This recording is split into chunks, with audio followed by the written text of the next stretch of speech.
Welcome to Unlocking Passion. Men report. Let's begin with a new story. Raymond Douglas believed he had finally found the peaceful retirement and loving companionship he had worked 40 years for. But on a sweltering morning in Hua Hin in November, he returned from his daily beach walk and found his villa empty, his wife May gone, and discovered that the property deed, the vehicle registration, and the coffee shop business license representing his entire $480,000 investment had all been registered solely in her name, with no legal recourse available to him. The villa stood silent and hollow as Ray pushed open the unlocked front door. The furniture was gone. The teak dining table they had chosen together, the comfortable couch where they had watched sunsets, the bed they had shared, the kitchen appliances had all been removed, even the curtains had been taken down. Pale rectangles marked the walls where their framed photographs had hung the previous morning. Ray walked through the empty rooms, his footsteps echoing on the bare tiles, and found a single envelope on the kitchen counter. It was the only object left in the entire house. Inside was a short handwritten note in English. "I'm sorry. My family needs me in Chiang Mai. The house and business must be sold to pay debts. Don't try to find me. May." He tried calling her phone, but the number was no longer in service. He checked his bank account on his phone and discovered that their joint account showed a balance of $37. The remaining funds, after systematic withdrawals over the previous week, had been drained from the account. His car keys were missing, and when he went outside, his Toyota Camry was gone from the carport. But this story does not begin with an empty villa and a farewell note. It begins 19 months earlier in a Hua Hin cafe, where a recently retired Australian engineer dropped his wallet while paying his bill, and a helpful young woman returned it with a smile that would ultimately cost him everything he owned. Raymond Douglas retired in March at the age of 61 from his career as an electrical engineer. After 40 years of steady, unremarkable work for mining operations across Western Australia, Ray had never been ambitious in the traditional sense. He had no desire to climb corporate ladders or accumulate wealth beyond comfortable sufficiency. He simply wanted to do good work, live modestly, and eventually retire somewhere warm, where his money would stretch further than it did in expensive Perth. Ray's private life had been equally uneventful. He had never married and had no children. A series of relationships in his 20s and 30s had faded without drama or particular heartbreak. By his 50s, Ray had probably accepted permanent loneliness without much emotion. He was simply someone better suited to independence than partnership. His retirement finances were solid through decades of frugal living and strategic property investments. He owned his suburban house in Perth outright, worth about $380,000 Australian dollars. He also owned an investment property in Fremantle worth $220,000. When he sold both properties in preparation for retirement abroad, Ray netted about $550,000 Australian dollars, roughly $365,000 US dollars. In addition, he had retirement funds and savings totaling another $170,000 Australian dollars. His total liquid assets were about $720,000 Australian dollars, or around $480,000 US dollars. It was enough to retire comfortably in Southeast Asia, where Ray had vacationed several times and admired the warm climate, low costs, and relaxed lifestyle. Ray chose Hua Hin, Thailand, as his retirement destination. The coastal town south of Bangkok attracted foreign retirees with its beautiful beaches, established expat community, reasonable property costs, and infrastructure developed enough to provide healthcare and amenities without Bangkok's overwhelming density.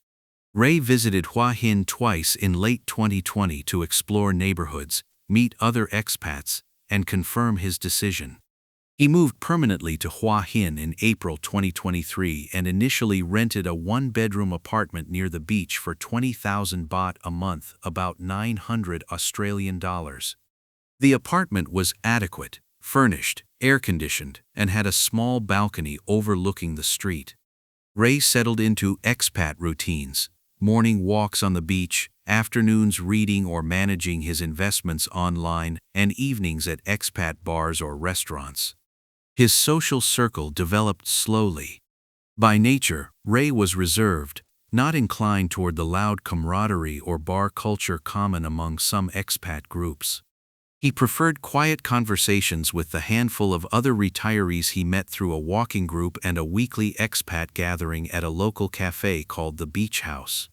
It was at the Beach House Cafe in early June 2023 that Ray met Mal Sutam, though she introduced herself as May. Ray had just paid his bill at the counter when his wallet slipped from his hand, scattering Thai baht and credit cards across the floor. As he bent down to gather everything, a young Thai woman who had been sitting nearby came over to help. "You dropped this under the table," she said in clear English, handing him a 20 baht note and his Medicare card. "Be careful. Important things should stay safe." "Thank you," Ray replied, genuinely grateful. "Clumsy of me." "Not clumsy, just an accident," the woman said with a warm smile. "You're Australian. I can tell by the accent." They chatted briefly. May explained that she worked as a spa receptionist and came to the beach house during her breaks because it was close to her workplace and served good coffee. Ray mentioned that he was retired and new to Hua Hin. The conversation was pleasant but short. May had to return to work, and Ray had no reason to prolong the interaction. But over the following weeks, Ray began seeing May regularly at the beach house.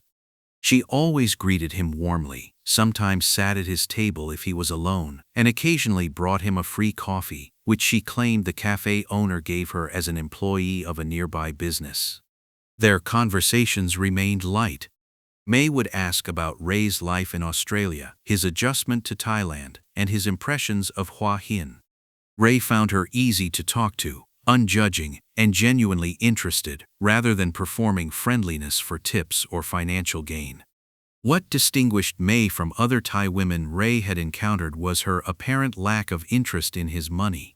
She paid for her own coffees, refused when Ray offered to buy her lunch, and never asked questions about his financial situation. She presented herself as self-sufficient and independent, exactly the opposite of the transactional interactions Ray had seen between other expats and Thai women in bars and nightclubs. "I have my own job, my own money," May explained when Ray insisted on buying her coffee one afternoon. "I don't need a man to pay for me. My mother raised me to be independent, not to depend on men for money."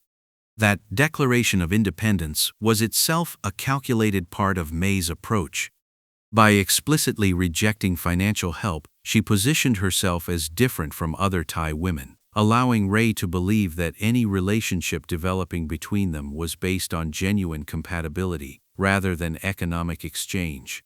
By August 2023, their relationship had progressed beyond cafe acquaintanceship into friendship and then romance.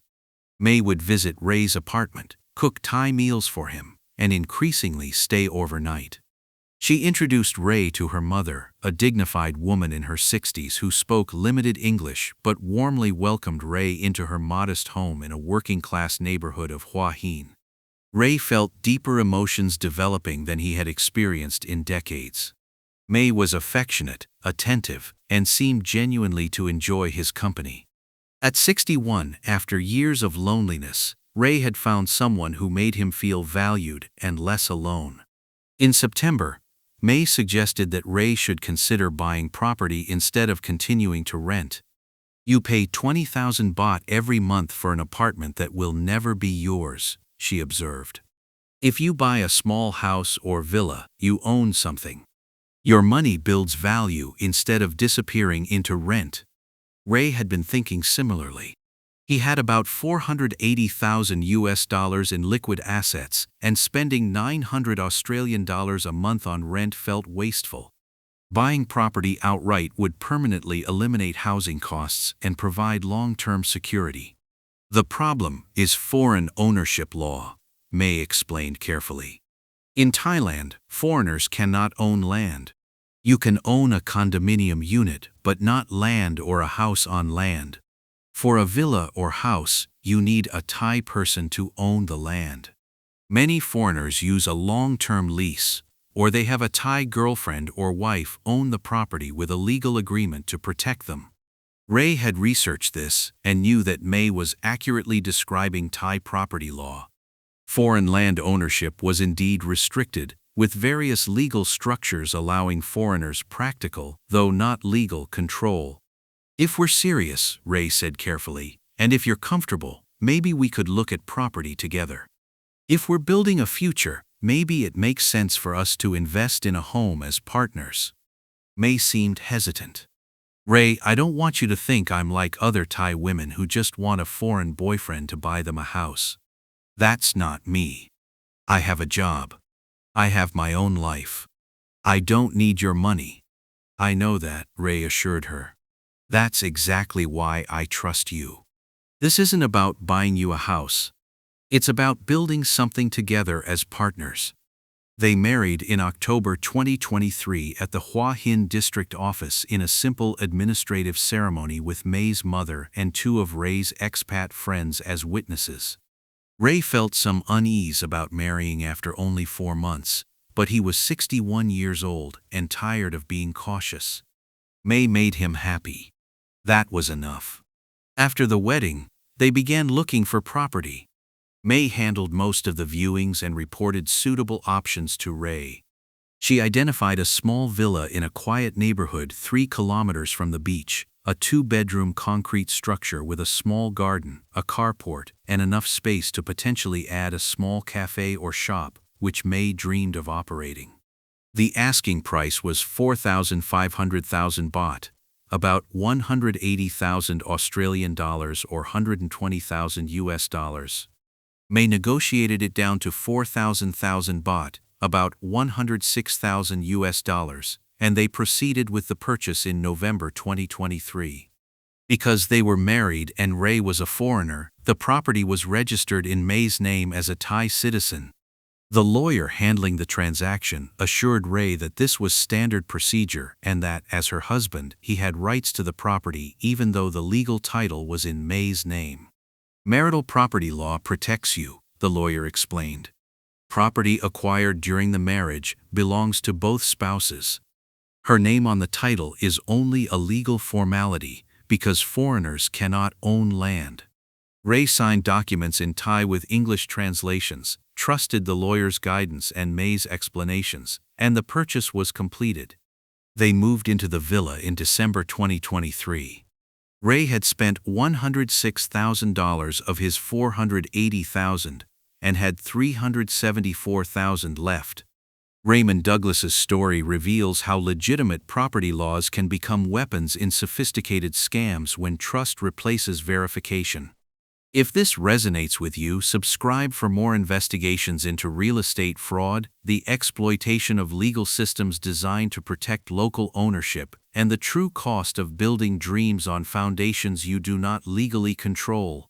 Your awareness might save someone from Ray's devastating fate. Through late 2023 and early 2024, Ray and May's life in Hua Hin developed into the retirement dream Ray had imagined. They furnished their villa together, spending about $10,000 on furniture, appliances, and home improvements. May cooked elaborate Thai meals, and Ray helped with gardening and maintenance. They took weekend trips to nearby beaches and waterfalls. For the first time in years, Ray felt genuine contentment. But May had also begun planting the seeds for the next stage of her plan. In January, she raised the idea of opening a small cafe in the front room of their villa. The location was on a road with moderate foot traffic, and May believed they could attract neighborhood customers and tourists with authentic Thai food and good coffee. "I've always wanted my own business," May explained. "And you have business experience from engineering projects. Together we could build something meaningful, not just for profit, but for community.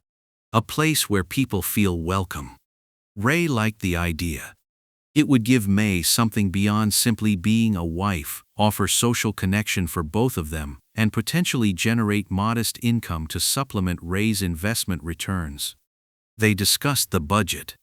About $30,000 would cover renovations to create a cafe space, commercial kitchen equipment, initial inventory, furniture, and business licensing. "I'll handle all the Thai paperwork," May offered. "Business registration, health permits, tax registration, everything. It's very complicated for foreigners. You focus on design and equipment selection. I'll handle the legal requirements."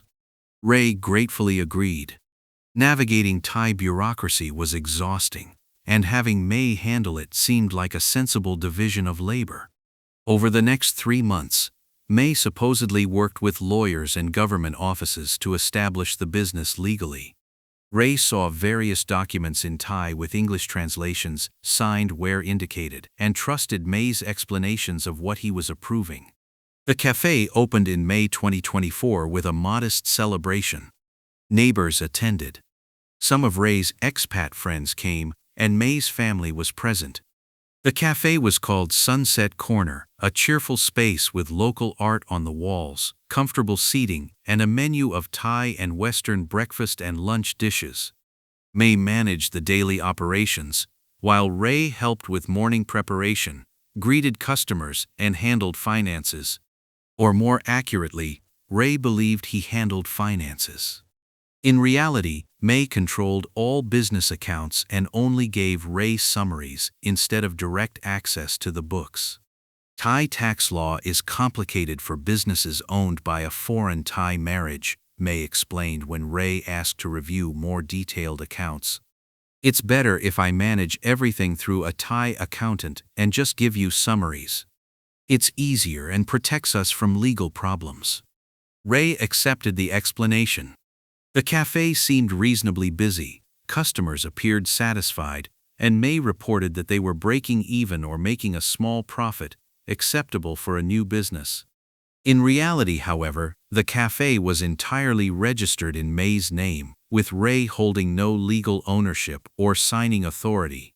When Ray signed documents in Thai, he had unknowingly signed affidavits stating that he had no ownership interest in the business and was merely providing financial support for his wife's company. The lawyer May used was involved in the scheme and produced documents that looked like partnership agreements, but in fact transferred all control to May. In June 2024, May suggested that they should get a vehicle for convenience, for cafe supply runs, market visits, and weekend trips. Ray agreed and bought a Toyota Camry for $850,000 baht, about $22,000. Like the house and the business, the vehicle was registered in May's name. Ray signed transfer documents without fully understanding what he was approving. By mid-year, Ray had spent beyond the original house purchase, $30,000 for the cafe, $22,000 for the car, $15,000 for furnishings, and various other expenses. His remaining liquid assets were about $224,000.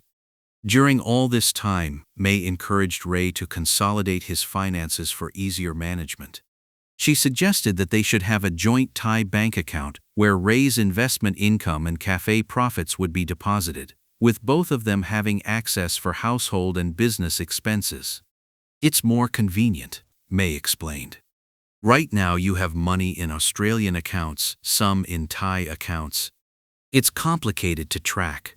If we have everything in one place that we can both access, managing our life becomes easier."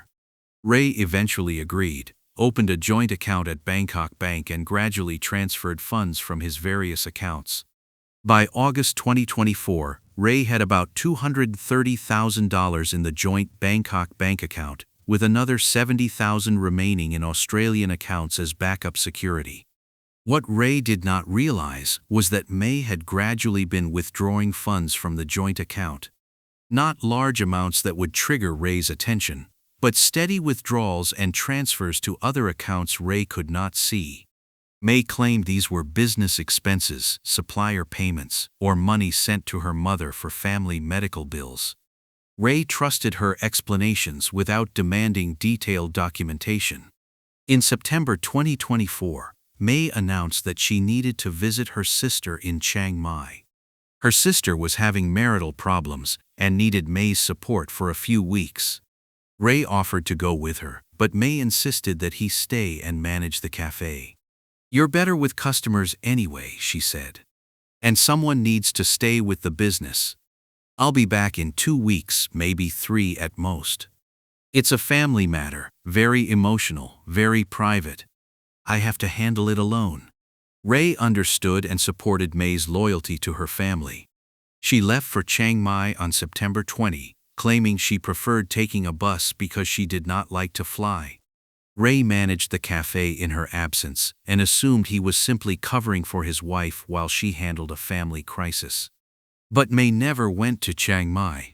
She went to Bangkok, where she met buyers she had already arranged and began the process of officially transferring title. The house sale had been negotiated weeks earlier for 30,200,000 baht, about $85,000, significantly below market value for a quick sale. The buyer was a Thai businessman who knew nothing about Ray's situation and believed he was legitimately purchasing property from its legal owner. During the 3 weeks May was supposedly in Chiang Mai, she systematically liquidated every asset Ray believed they shared. The villa title was transferred to the new owner on October 5. The Toyota Camry was sold on October 8 to a dealer in Pattaya for 600,000 baht, about $16,000. The cafe's business license was officially closed on October 10, with May telling government offices that the business had failed and would close permanently. May also made the final withdrawals from the joint Bangkok bank account, emptying the remaining $230,000 in daily maximum withdrawals over a 2-week period. By the time Ray discovered any of it, the money would have been moved through multiple accounts and become impossible to trace. On November 6, 2024, Ray received a text message from May. "I'm sorry, my family situation is very serious. I must stay longer in Chiang Mai, maybe 1 more month. Please take care of the cafe. I love you." Ray responded with concern and support, asking if there was anything he could do to help. May replied gratefully but said this was a family matter she had to handle alone. The truth was that May had finished liquidating all of Ray's assets and was preparing for her final disappearance. On November 8, she sent another text message. "Ray, I must tell the truth. My family has debts I did not know about, very serious debts to dangerous people. They say if I do not pay, they will hurt my mother and sister. I had to sell the house and business to pay them. I'm so sorry. I cannot come back to Hua Hin. Please forgive me. Don't try to find me. It is not safe. May." Ray immediately tried to call. The number was disconnected. He tried messaging through the Line app, but he was blocked. He tried Facebook. Her account had been deleted. He contacted May's mother, but the old woman claimed not to know where May was and hung up when Ray pressed for information. On November 9, Ray went to the cafe to open for the day and found a notice on the door from the building owner. "This property is closed by government order. Business license terminated. Do not enter." Ray stood staring at the notice. His confusion turned into fear. He drove home, or tried to, but his car was no longer in the carport where he had parked it the previous evening. He went to the villa and found the front door unlocked, gently swinging in the breeze. Inside, everything was gone. The furniture, the appliances, the personal belongings, all removed. Only the envelope on the kitchen counter remained, containing May's short farewell note. Ray checked his bank account on his phone. The balance was nearly nothing. He desperately tried to call May again for an explanation. The number was disconnected. Ray walked through the empty villa and finally understood what had happened, though he still could not fully accept it. Everything he owned, the house, the car, the business, the accessible money, had been taken. Not stolen in the criminal sense, because everything had been legally registered in May's name. Taken through manipulation and legal exploitation, but taken completely nonetheless. Ray spent the first 48 hours after discovering the theft in shock, swinging between denial and rage. There had to be an explanation. May could not have done this intentionally. Maybe she really was in a crisis, really had family debts, really intended to return his money once her problems were solved. But the systematic nature of it, the house sale weeks before she even left, the car sale while she was supposedly in Chiang Mai, the cafe closure, the emptying of the accounts, all pointed to careful planning, not a reaction to a crisis. May had been preparing this for weeks, possibly months. Every aspect of Ray's life in Thailand had been quietly liquidated, while he trusted her completely. Ray contacted a lawyer recommended by one of his expat friends. The lawyer listened to Ray's story and reviewed the documents Ray had stored electronically: the property deed, vehicle registration, business license, and bank account agreements. His assessment was devastating. "Sir, I'm sorry, but legally you own nothing. The house was registered solely in your wife's name. Thai law allows a spouse to sell marital property without the other spouse's signature under certain circumstances, especially if she claims a family emergency and you do not object.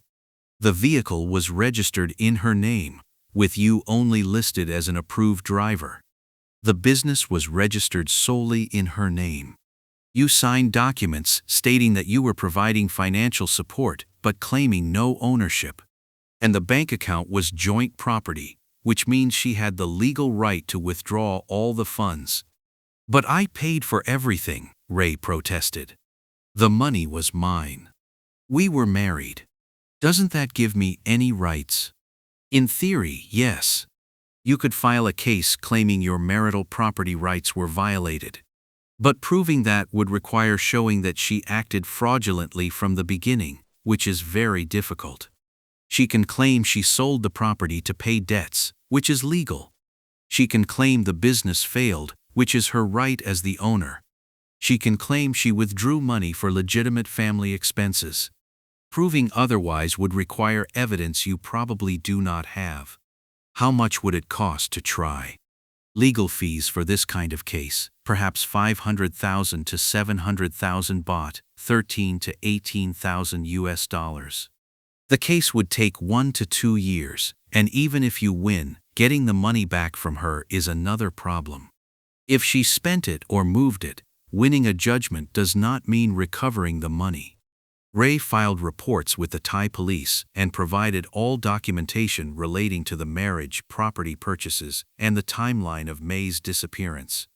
The officers were sympathetic but clear that, from a legal perspective, May had not committed a crime.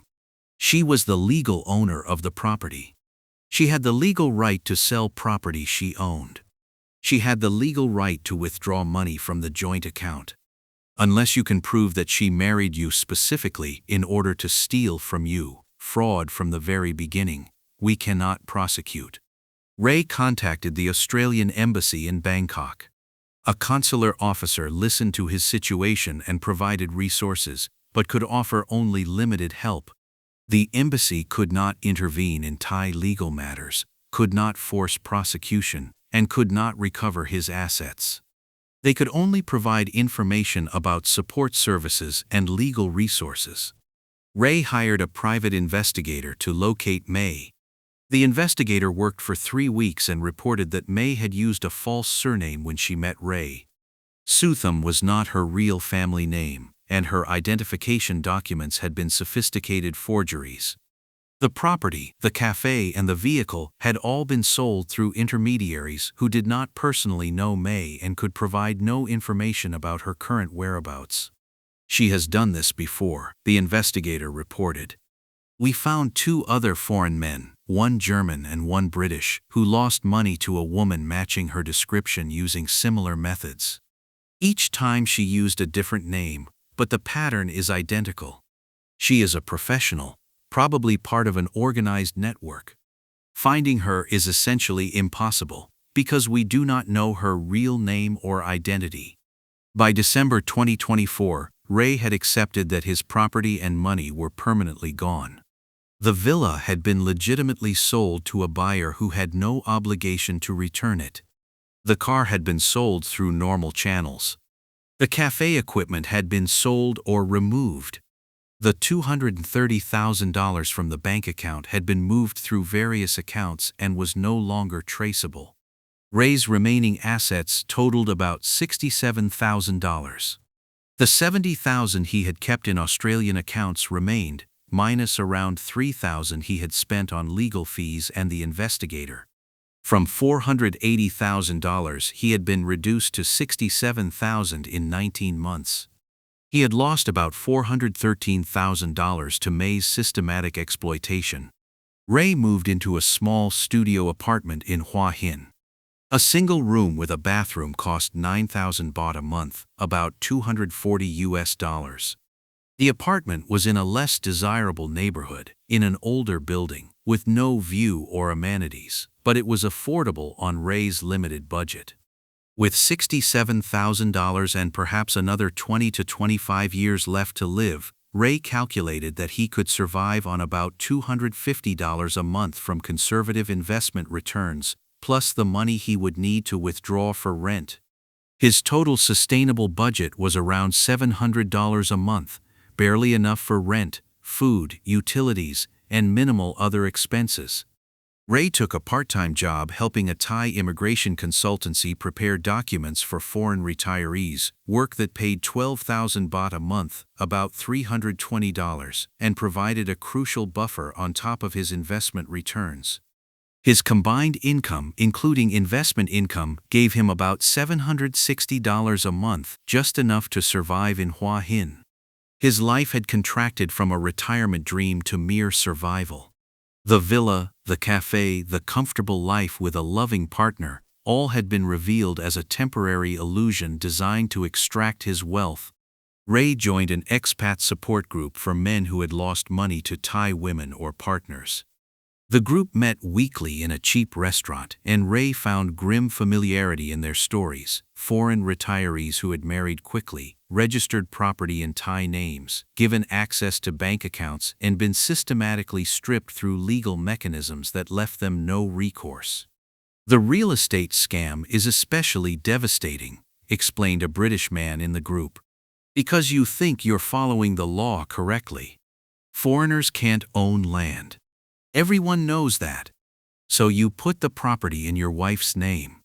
You think marriage protects you, but if your wife decides to liquidate, she can legally do it because the property is legally hers. You have almost no protection." Ray began warning newly arrived expats about May's specific tactics: the chance meeting with the returned wallet, the extended period of refusing gifts and money to establish false independence, the quick marriage followed by property purchases, and the insistence on controlling all paperwork and accounts. He estimated that his warnings reached hundreds of expats through online forums, support groups, and conversations at expat gathering places. "The most dangerous scammers do not look like scammers at all," Ray would explain. "May presented herself as independent, employed, not interested in money. She explicitly refused my money in the beginning, which made me trust her. That was the scam, making me believe she was different from transactional relationships, so I would trust her with everything. By the time I recognized the pattern, everything was in her name and she could legally liquidate it." Several expats contacted Ray and thanked him for warnings that helped them recognize similar patterns in their own relationships. One Canadian man had been in a relationship for 3 months with a Thai woman who presented herself almost identically to May, refusing money, appearing independent, and suggesting a property purchase in her name for legal compliance. Ray's story caused him to slow down, hire investigators, and discover that his girlfriend had used the same methods on 2 previous foreign men. Ray's relationship with his brother in Perth became strained by what remained unspoken: that Ray had been warned by multiple people before marrying May, had ignored those warnings, and was now paying the catastrophic cost of his poor judgment. They maintained monthly phone contact, but the warmth was gone, replaced by dutiful obligation and careful avoidance of topics that might trigger Ray's shame or his brother's frustration.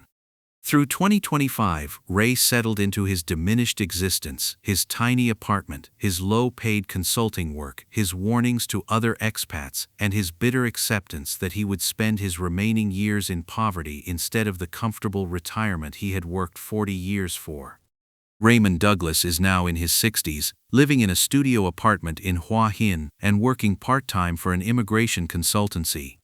The $480,000 he brought to Thailand after selling his Australian properties has been reduced to about $60,000. About $413,000 was lost to May's systematic property scam, and around $7,000 was spent on futile legal and investigative fees. He never recovered any money or property. May was never found, never prosecuted, and never held accountable. She operated under a false identity, liquidated Ray's assets through legal channels, and disappeared into anonymity. The villa Ray bought belongs to a Thai businessman who did nothing wrong. The car belongs to someone in Pattaya who bought it legitimately. The money from the joint account moved through various accounts and vanished. Ray has never attempted another romantic relationship. The betrayal destroyed his ability to trust Thai women specifically, and more broadly his ability to believe in the possibility of genuine companionship during his retirement years. He maintains friendly but distant relationships with other expats, always with protective barriers that prevent vulnerability. Among Hua Hin expats, his reputation is that of a cautionary example and warning voice. He is known as the Australian who lost everything to a property scam and who can explain in detail how the exploitation works, trying to stop others from following his path to financial ruin. His warnings to newly arrived retirees have been refined through repetition. Never register property solely in your wife's or girlfriend's name, even if you are married. Thai law supposedly protects marital assets, but enforcing those rights is expensive and often impossible. If you must put property in a Thai person's name, use a company structure with proper legal protection, or accept that a long-term lease is safer than false ownership. Never give anyone full control over your bank accounts. Never trust paperwork you cannot read and independently verify. And most importantly, the woman who seems different from all the others, the one who explicitly refuses your money and appears independent, may be the most dangerous of all, because she is sophisticated enough to make you trust completely before taking everything. Ray estimates that his public warnings have reached thousands of expats and directly stopped at least 20 men from making similar mistakes. Those prevented losses give him some sense that his catastrophic experience still has value. If his destruction can protect others, then perhaps sharing the story, despite the shame it brings, has some redeeming meaning. When asked whether he regrets moving to Thailand, Ray's answer is carefully measured. I do not regret seeking a better retirement destination. Australia is expensive, and Thailand offered a good quality of life for retirees. I regret not verifying May's identity before I married her. I regret registering everything in her name without proper legal protection. I regret trusting marriage to protect property rights without thoroughly understanding Thai law. But the fundamental desire for companionship and the decision to retire in Thailand, those were not mistakes. The execution was catastrophically flawed, but the intentions were reasonable. He continues to work his consulting job, live in his studio apartment, warn newcomers, and survive on about $760 a month. His remaining savings, if carefully managed, might last another 8 to 10 years before complete exhaustion. After that, Ray will be entirely dependent on his $320 monthly work income, unless age or health prevent him from continuing to work, in which case he will face poverty. His final message in Warnings to Expats has become his signature closing. I did not lose a woman. I lost the illusion of safety. I thought marriage, legal documents, and shared decision-making protected me, but in reality everything was always under her control because Thai law gave her that control. And I failed to understand that legal title determines ownership, regardless of who provided the money. The moment I registered property in her name, it was hers. Everything else was only delay until she chose to liquidate. Do not make my mistake. Do not confuse trust with legal protection. They are completely different things, and mixing them up will cost you everything you own. Raymond Douglas survives in Hua Hin as a warning to others, a man who followed legal requirements that were turned against him, who trusted a marriage that offered no real protection, who built a retirement dream on foundations he never legally controlled. The villa is occupied by someone else. The cafe space is now a noodle shop owned by a Thai family. The car travels Thai roads under someone else's ownership. And Ray exists in the permanent aftermath, working a low-paid job in his 60s, living in poverty, warning others while knowing that most will ignore his warnings, just as he ignored similar warnings before his own destruction. Some lessons, he now understands, can only be learned through catastrophic experience, and some losses are permanent.